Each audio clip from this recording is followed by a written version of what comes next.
안녕하십니까. 지금부터는 이 강좌를 연속적으로 진행하도록 하겠습니다. 지난 시간에는 야곱 노정을 중심으로 여러분과 말씀을 했고, 그 다음에 요셉 노정을 간단하게 했습니다.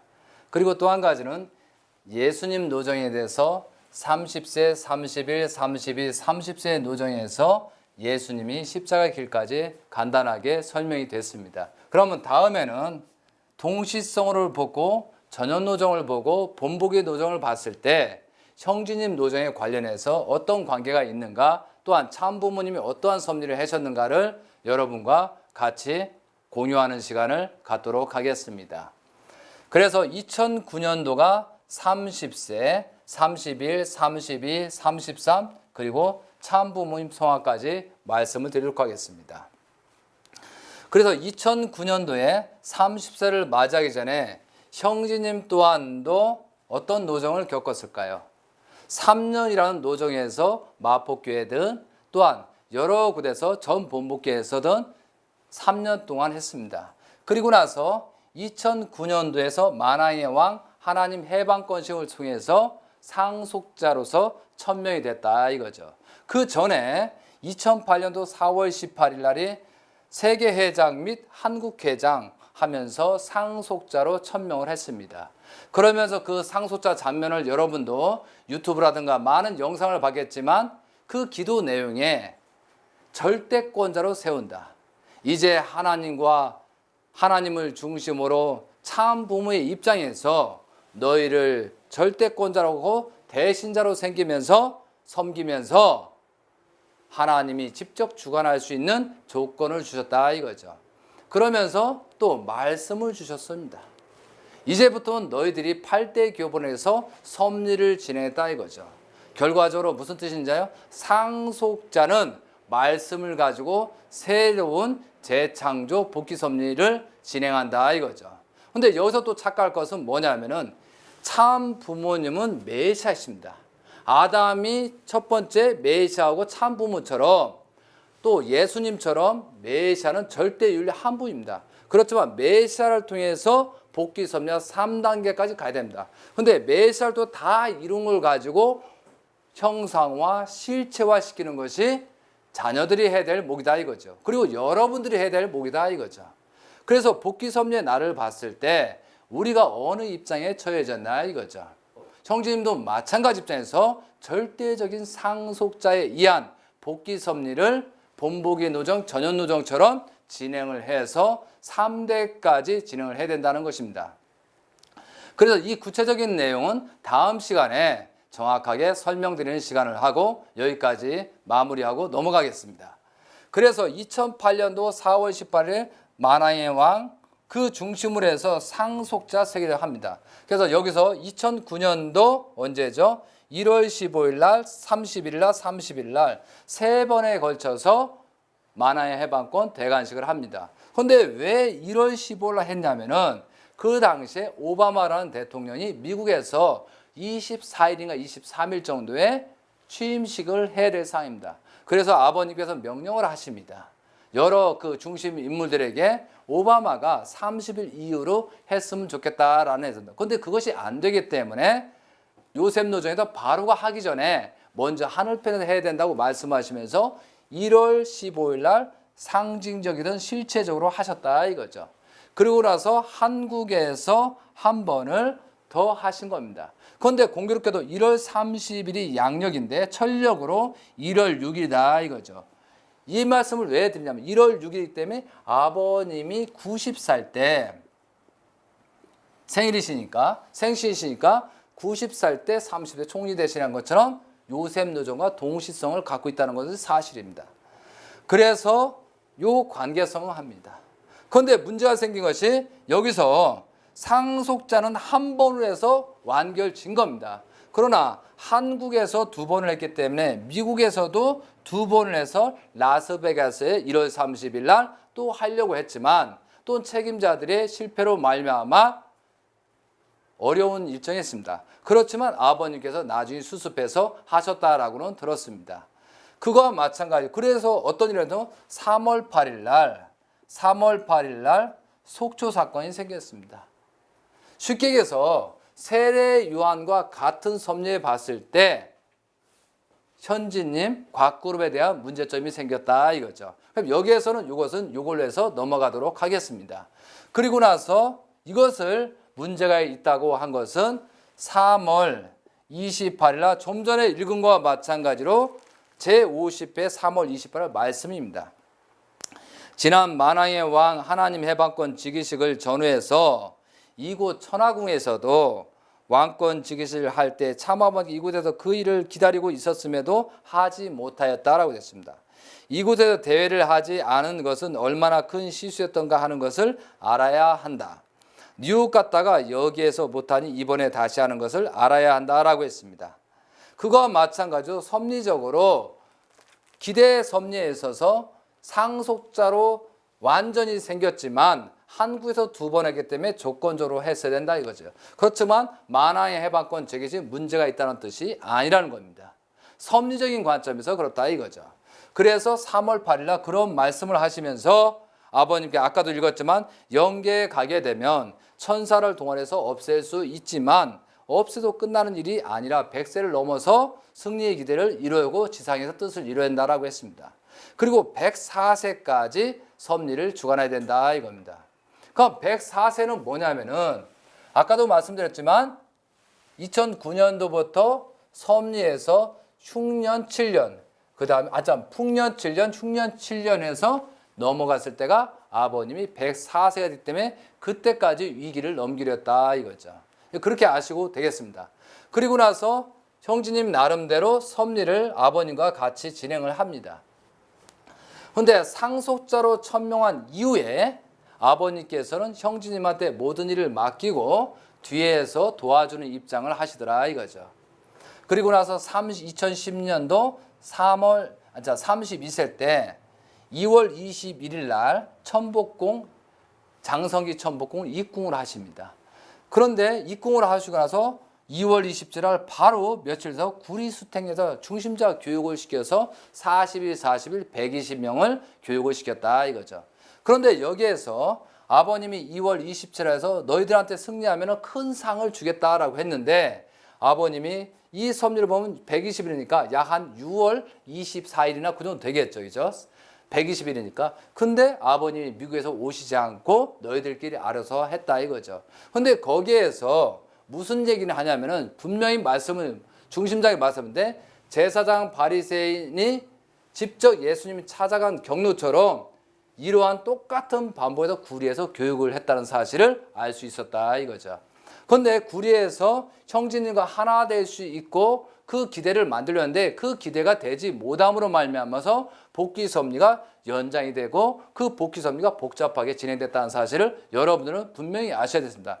그 이유 중에 하나가 첫 번째는 아버님께서 수료식을 하지 않았다는 이유입니다. 두 번째는 그 내부에서 왜 교육을 받는지 몰랐다는 거예요. 그건 뭐냐면 세례 요한의 사명을 못한 것처럼 또한 바리새인을 직접 찾아가는 조건 속에서 그 관계성에서 승리를 기대를 했던 것이 참부의 목적성이었다 이거죠. 복귀 섭리에. 근데 그것을 깨닫지 못해서 그때부터 문제가 생겼다는 것입니다. 그런데 공교롭게도 6월 7일부터 8일까지 6월 7일부터 8일간 형제님께서 금식을 합니다. 그 금식 내용이 굉장히 그 자녀와 그 다음에 또한 참부모 가정을 위해서 8일 금식을 하더라 이거죠. 그래서 그 과정 속에 그거하고 그 다음에 120일 특별 정성을 드립니다. 그리고 여러분이 알듯이 그 정성을 해서 천복궁에서 뭐예요? 통일교 마크 하시고 여러 가지 또 성령치유 역사에 준비를 하시더라 이거죠. 꼭 예수님의 본보기 노정처럼 합니다. 그런데 여기서 40일 금식과 3대 시험처럼 형제님께서 그런 노정을 8일 금식과 120일간 특별 정성을 어디에서 드렸어요? 한남동에서 성지를 왔다 갔다 하면서 여러 사람과 같이 본격적으로 진행했다는 사실은 많은 사람이 알고 있습니다. 그 기대에 복귀 섭리를 진행을 하더라 이거죠. 그리고 나서 다시 재섭리에서 예수님께서 12제자를 섬기는 것, 다시 재출발 섭리를 하는 것이 예수님께서 하는 것처럼 형제님께서 아버님이 명령에 의해서 2월 10일부터 1월 4일까지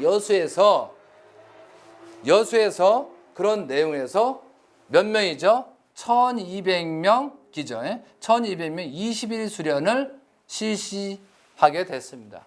그런데 성령치유 역사를 하면서 그때부터 형제님이 쉽게 해서 이적과 기사를 일으켰처럼 성령치유를 했습니다. 그런데 거기에서 실제적으로 많은 영적인 역사가 벌어졌다 이거죠. 그런데 그 오해 소지가 있기 때문에 예수님이 이적과 기사를 일으키는 그런 형태를 와 동시성이 있었다 이거죠. 그런데 사실은 형제님이 성령치유 예배를 보면서 먼저 번 앞서가지고 서로 간에 약속된 각인을 받고 서로 협의되라 이거죠. 내가 하는 것이 아니고 하나님이 아시고 참 부모님의 능력으로 한다고 그 말씀을 분명히 했습니다.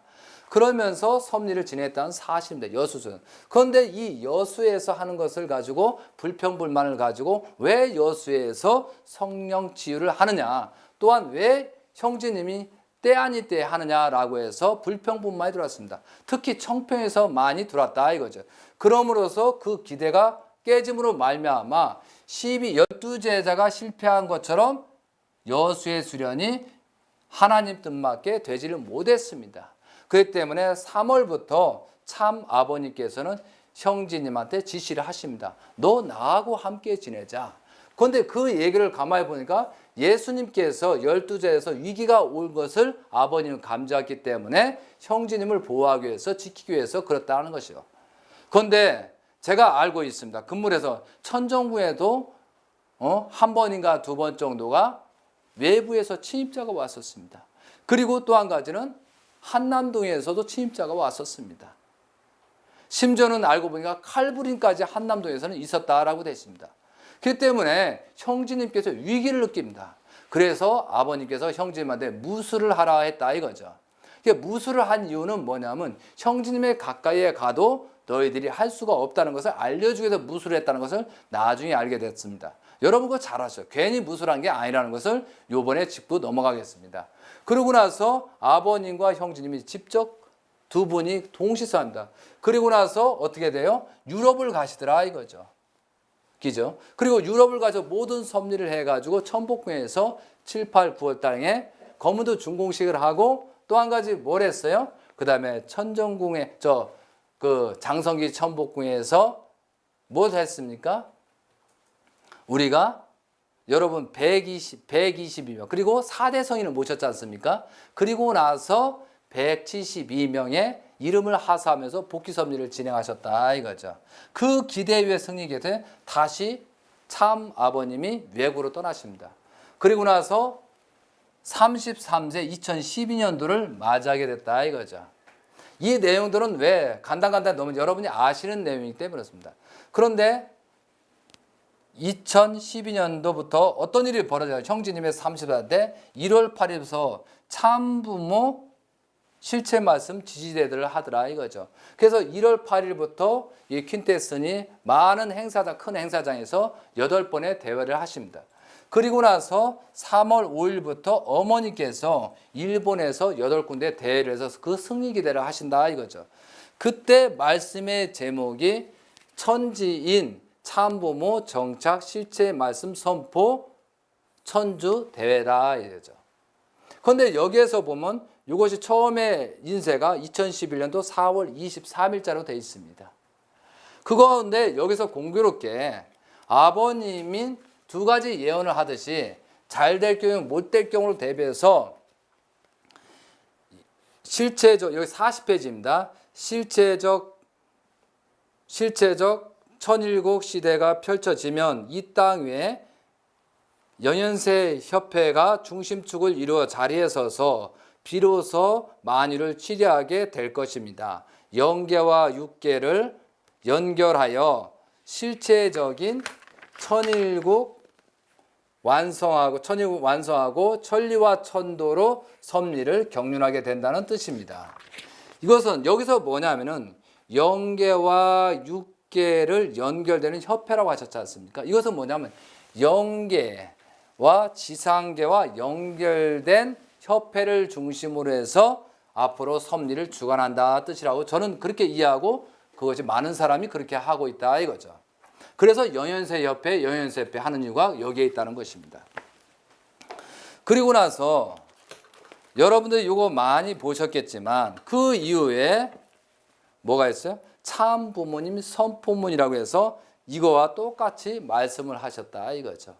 그런데 공교롭게도 형제님께서 뭐예요? 여수 수련이 그 섭리가 지난 다음에 참부모 계시면서 4월 23일 날 이 선포가 거의 동시성시대에 이루어졌다는 거죠. 왜 이렇게 할까요? 그럼 여기에 보세요. 상속자 문영진 막내이다. 그의 사람은 이단자와 포파자다라는 것은 뭐냐면 여러분도 아시겠지만 이 내용이 뭐겠어요?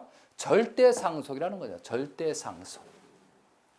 그래서 참부모님이 바꿀 수 있다? 한 번 상속한 것은 절대 바꿀 수 없다는 것을 아셔야 돼요. 더군다나 하나님의 이름을 걸고 상속자로 천명한 사실입니다. 그런데 한 가지 여기서 아담과 이브도 마찬가지지만 그런 상태에서 갔을 때 우리가 야곱 노정에 보자 이거죠. 야곱 노정과 에서가 있는데 이삭이 야곱을 내서 축복을 해줬지 않습니까? 그 축복을 나눠서 나중에 에서가 왔을 때 왜 바꾸지 못했을까요? 그것은 섭리적인 관점도 있지만 한 번 하나님한테 절대적인 상속을 준 것은 바꿀 수 없다는 것이죠. 그거와 마찬가지로 절대 상속이라는 것이 그런 겁니다. 한 번 하나님에 의해서 절대적인 기준을 세웠더니 이건 바꿀 수가 없다. 하나님의 이름을 가지고 축복한 것은 앞으로도 여러분도 아시겠지만 여러분 자녀도 있지 않습니까? 절대 바꿀 수 없다는 것을 아시기 바랍니다. 그래서 여기서 33세가 됐을 때 1월 8일 참부모 지지대하고 3월 어머니 지지대한 다음에 4월 21일 날 월드센터에서 아버님이 미국에서 오시면서 3만 명 집회를 해야 된다 해서 모이라고 하신 사건이 있습니다. 그런데 3만 명을 몰렸는데 그때 당시 15,450명이 왔다 했습니다. 그런데 많은 사람들은 여기에서 월드센터에서 이 사람들이 온 것을 많이 왔다라고 했습니다. 그런데 참부모님께서 나오자마시자 그 행사에 오자 굉장히 화를 내시고 내가 참부모인데 기대가 이거밖에 안 되냐. 너희들한테 축복을 주려고 했는데 이거밖에 기대냐고 굉장히 한탄하시고 굉장히 슬퍼하셨다는 사실을 아셔야 됩니다. 여러분 다 보셔서 아셨습니까? 그리고 나서 며칠 있다가 어떤 일이 벌어지겠습니까? 4월 25일입니다. 4월 20일 날 저도 천정궁에 있어서 아시겠지만 천정궁에서 아버님이 특별 명령을 하게 됩니다. 그 특별 명령이 뭐냐면 원리 본체로 3,600명 교육을 시켜라 했습니다. 그런데 그 시키기 전에 아버님 말씀은 내가 마지막 유언이다. 내가 마지막 유언이고 내가 너희들이 할 수 있겠느냐 했습니다. 너희들이 정말 하기 어려우면 내가 시키지 않겠다. 그런데 할 수 있으면 너희들이 어떨 거냐 해서 박수를 쳐라고 네 발까지 치라고 해서 각인을 받고 하십니다. 그리고 나서 지시한 것이 원리 본체로 몇 명이에요? 3,600명 30일 교육을 승리해야 된다 이거죠. 그 승리의 기대를 세워야 복귀 섭리 진행한다는 것입니다. 그건 무슨 말이죠? 마지막 유언이다. 마지막 너희들한테 지시를 하게 했습니다. 그런데 여기에서 여러분의 오해를 풀기 위해서 분명히 말씀드리겠습니다. 원리 본체론을 교육하면서 언제요? 2010년도 구리수택리부터 원리 본체론 교육까지 약 한 2년이 거의 되지 않습니까? 2년 동안 목회자를 중심으로 아버님이 명령한 사실이 한 번도 없었습니다. 왜 그럴까요? 그때 목회자가 제사장 바리새인의 입장에 있는 목회자이기 때문에 그때의 실패로 말미암아 아버님의 4월 25일 날 말씀한 그 사이에 목회자를 중심으로 섭리를 하지 않았다 합니다. 누구를 통해서요?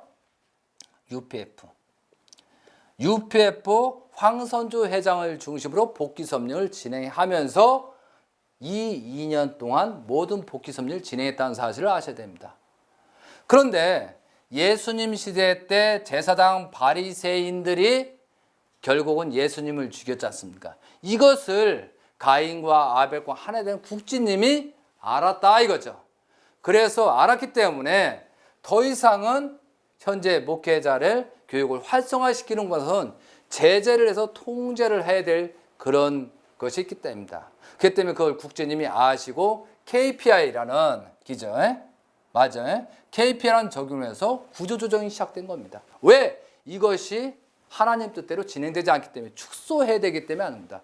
그런데 많은 목회자는 KPI 때는 굉장히 불평불만하고 그때 인사 이동을 한 이유가 몰랐기 때문에 오해를 하면서. 그런데 지금 풀리겠습니다. 왜 그러냐면 이때 구리스탱리에서 형제님과 하나가 되지 못함으로 말미암아 제사장 바리새인의 입장에 있는 목회자가 커지면 안 되기 때문에 그래서 축소하는 정책을 폈다는 것이 인자 밝히는 거다 이거죠. 여러분 한번 기도해 보시죠. 맞는지 안 맞는지. 근데 공교로운 것은 KP를 해서 그때 교회가 제가 알기로는 550개에서 이때까지 해서 몇이요? 360개, 거의 190개를 줄여버렸습니다. 근데 190개를 줄이는 가운데 거기에 70%가 곽그룹으로 넘어갔다는 사실입니다. 엄청난 놀란 사실입니다, 여러분.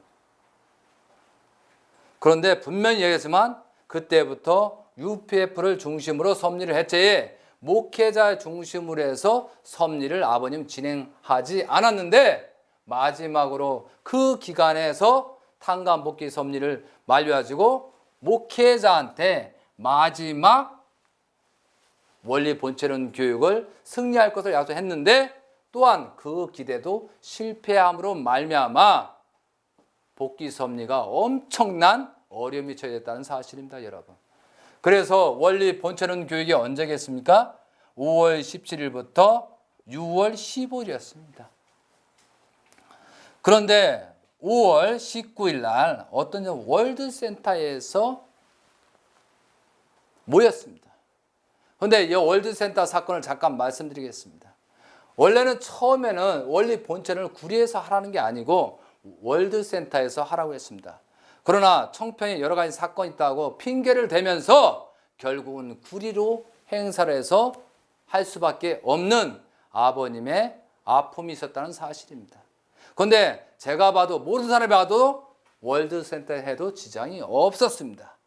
그런데 묘하게도 구리로 가다 보니까 환경적으로 3,600명을 담을 수 있는 그런 시스템이 못 됐다는 거죠. 그래서 2,400명이 되니까 꽉 차버립니다. 그런데 그래도 이 중심자들이 책임자들이 그 3,600명을 채워서 승리했다는 기대를 세웠으면 아마 가능했습니다. 그런데 인간적으로 해석했다 이거죠. 아, 이것도 하나의 교육이구나. 그런데 여기에 아버님은 운명과 사활을 모든 걸 걸고 했다는 사실입니다. 이 기대 위에 상속자를 대신해서 믿음의 기대, 실체의 기대를 세워서 복귀 섭리를 진행하려고 했다는 것이 아버님의 목적성이었다는 거죠. 섭리의 목적성. 그걸 아셔야 된다 이거죠. 아시겠습니까, 여러분? 그래서 5월 19일 날 약 한 2,400명 정도가 모였을 때 아버님이 굉장히 화를 내셨습니다. 저는 그 현장에 있었어 하십니다. 화를 내면서 왜 마지막 내가 유언이라고 했는데 내가 왜 마지막이었는데 내 이거 빨리 채우라고 큰일 난다고. 그래서 부랴부랴해서 저도 채우기 시작했습니다. 또 그 전에도 했습니다. 그리고 저는 4월 25일 날 교육이 원리 본체는 얼마나 중요했기 때문에 이걸 가지고 그때부터 본격적으로 강의를 해서 많은 사람을 제가 또 한 120명 정도를 수련을 보냈습니다. 그때부터도 본격적으로 사실은 2009년부터 복귀 섭리를 설명했지만 그때부터 위기였기 때문에 본격적으로 제가 이걸 가지고 강의를 시작했습니다. 여러 사람이 중요합니다. 우리 집에 와가지고도 사람은 지명할 수 없지만 우리 집에 와서도 여러 사람에서 그 교육을 시켜서 책임을 지고 하겠다고 약속까지 받은 상처입니다. 그리고 나서 수많은 사람을 이 위기가 오니까 잘하라고 했습니다. 근데 결국은 아버님 성화까지 가더라 이거죠. 이것이 성화가 정당하라고 볼 수 있겠습니까?